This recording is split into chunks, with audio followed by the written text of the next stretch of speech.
Hello दोस्तों, hello स्वागत है आप सबका हमारे YouTube channel the Q reactors पर। तो आज हम एक नॉलेजेबल वीडियो देखने वाले हैं। हमें लगता है जो कि हमें हर पड़ोसी को अपने पड़ोसी की चिंता होती है, उसी तरह हम लोगों को भी होनी चाहिए।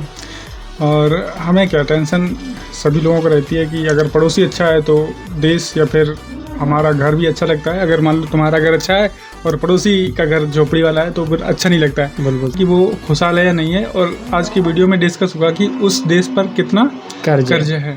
तो ज़्यादा समय ना लेते हुए देखते सीधा video. So let's watch. Pakistan के आर्थिक हालात को लेकर कई तरह के कयास लगाए जा रहे हैं। कभी उसके डिफॉल्ट होने को लेकर बयान आते हैं तो कभी दिवालिया होने की आशंका जताई जाती है। श्रीलंका के मौजूदा हालात और राजनीतिक अस्थिरता को देखते हुए पाकिस्तान के लिए भी चिंता जताई जाने लगी। वैश्विक बाजार में तेल की बढ़ती कीमतों के चलते पाकिस्तान के विदेशी मुद्रा भंडार पर भारी दबाव है, जो उसे संकट की कगार पर धकेल रहा है। पाकिस्तान का विदेशी मुद्रा भंडार 9.3 अरब डॉलर तक गिर गया है, जो 5 हफ्ते के आयात के लिए भी नाकाफी है। पाकिस्तानी रुपया कमजोर होकर रिकॉर्ड निचले स्तर पर पहुंच गया है। $1 के मुकाबले पाकिस्तानी रुपया करीब 210 पर पहुंच गया है। वैश्विक अनुमानों और लोगों में मौजूद घबराहट को देखते हुए अब स्टेट बैंक ऑफ पाकिस्तान यानी SBP के कार्यकारी गवर्नर और डिप्टी गवर्नर ने एक प्रोग्राम में पाकिस्तान की स्थिति को लेकर विस्तार से बात की। SBP के कार्यकारी governor Murtaza Syed, deputy governor Inayat Hussain और डिप्टी गवर्नर सीमा कामिल ने देश पर कर्ज, विदेशी रिजर्व और गिरते रुपये की स्थिति बताई। कार्यकारी गवर्नर डॉक्टर मुर्तजा सैयद ने बताया कि पाकिस्तान पर इस समय GDP का 70% कर्ज बाकी है।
तो कैसा लगा वीडियो आपको?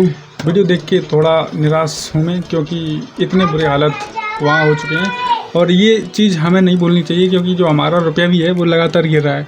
क्योंकि अभी जो परसों में देख रहा था, जो अपना रुपया है डॉलर के मुकाबले वो 80 रुपये के मार्क को टच कर गया। यानी कि 1 American dollar is equal to 80 Indian rupees. तो ये भी चिंताजनक बात है कि मतलब दूसरे की मजाक करने के चक्कर में कहीं हम बिल्कुल सही बात है, नाश्ते हमें तो ना दूसरों बोलें। के साथ अपना भी ख्याल रखना होता है। तो और जैसे पाकिस्तान में बताया गया कि $1 की कीमत और पाकिस्तान का जो रुपया है 210 रुपये कुछ, बिल्कुल, जो कि बहुत ज़्यादा है। मतलब वहाँ पे आज़ादी के टाइम पे बिल्कुल सेम वैल्यू थी, मतलब बिल्कुल डॉलर। सेम थी। जो इंडिया में जो जितना रुपये इंडिया का वैल्यू रखता था उतना ही पाकिस्तानी। बिल्कुल सही। और अब अंतर ये है कि इंडिया का जो रुपया है वो 80 रुपये = $1 और पाकिस्तान के 210 रुपये $1 के मुकाबले। बिल्कुल सही। तो बेहद ही इसमें जैसे बताया गया है, जो और देश हैं, जाम्बिया हैं, अफ्रीका के जो देश बताए हैं, उन पे भी कर्ज है इसी तरह का। और वो तो हमें लगता है बहुत गरीब देश हैं। हाँ वो, हाँ मतलब बिल्कुल, बहुत गरीब। हाँ, वो तो उनसे मतलब तुलना ही करना उनकी बेकार है। GDP से भी ज़्यादा उनके ऊपर हाँ। कर्ज है।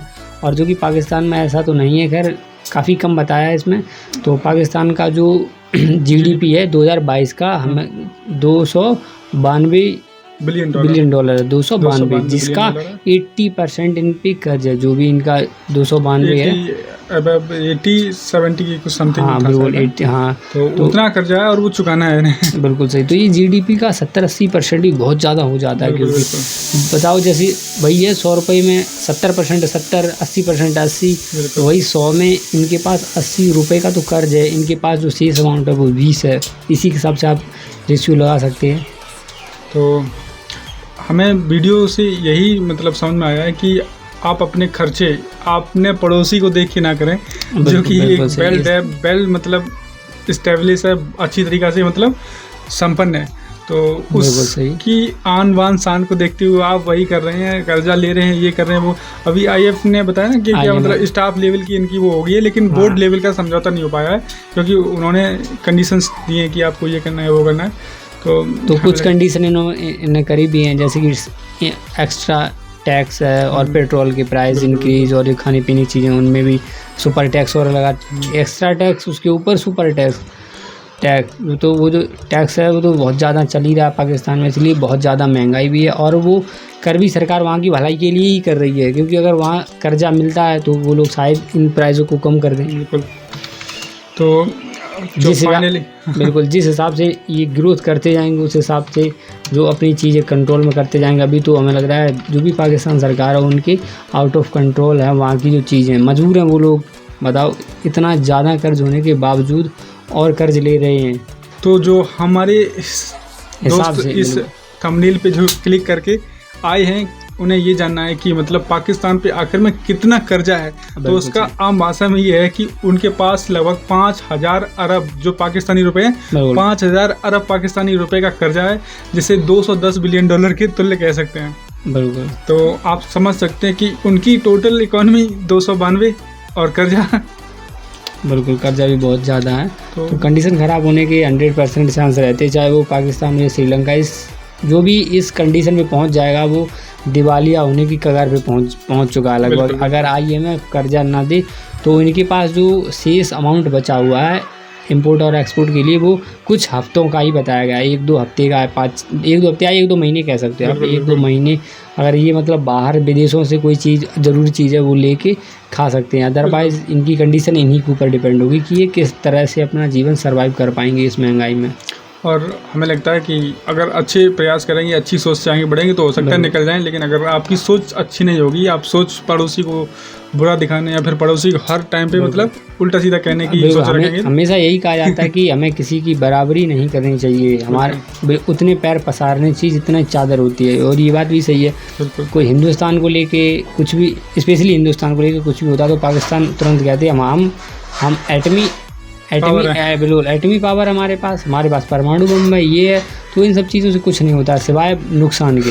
वहाँ पे ये है कि जो उनके आम अब यही देखा जाए ना, अगर इसके अपोजिट, अगर ये एटमी पावर ये सब फालतू बवाल कहते रहते हो चीज़ें, इसके अपोजिट अगर जैसे ही अच्छा बिहेव करते इंडिया से, तो मुझे लगता है कि 100% इंडिया इनकी मदद करता और शायद करेगा भी। इतनी डीप नॉलेज हम लोगों को शायद ना मिल पाए, लेकिन इंडिया भी इस कंडीशन में कुछ ना कुछ ज़रूर इनकी मदद करेगा, क्योंकि इंडिया ने बहुत सारे देशों की मदद करी है। नेपाल और भूटान की तो हमेशा करते ही रहते हैं। कोई नहीं।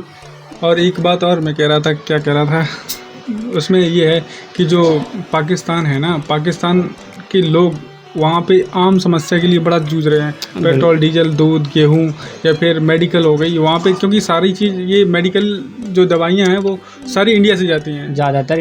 हाँ, मेडिकल तो इंडिया से ही ज़्यादातर रिलीज़ होती है उनके लिए। तो फिर भी कुछ भी पाकिस्तान में होता तो उसका जो ब्लेम होता वो इंडिया पे ही थोपा जाता है। और उम्मीद करता हूँ कि पाकिस्तान अपना ये कर रहा है जल्दी से उतार देगा और अच्छी तरह से अपने लोगों का ख्याल रखेगा, जो अच्छे लोग हैं उनका ख्याल रखेगा और अच्छी गवर्नमेंट आए भविष्य में। मैं चाहता हूँ जो दोनों देशों के साथ अच्छे संबंध रखे।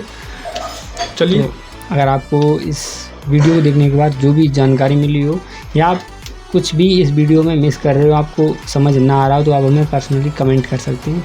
मिलते हैं आपसे अगली वीडियो में, जब तक के लिए जय हिंद।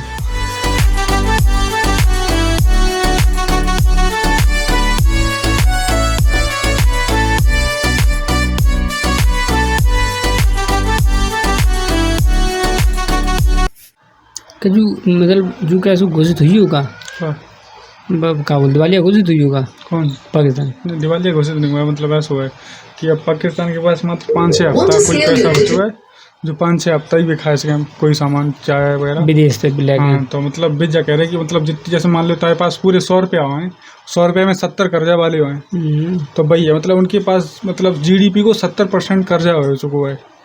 ठीक, और पाकिस्तान GDP कितनी है? GDP देख ले रहे कितनी है, 1-2 बिलियन है और काफ़ी ज़्यादा है।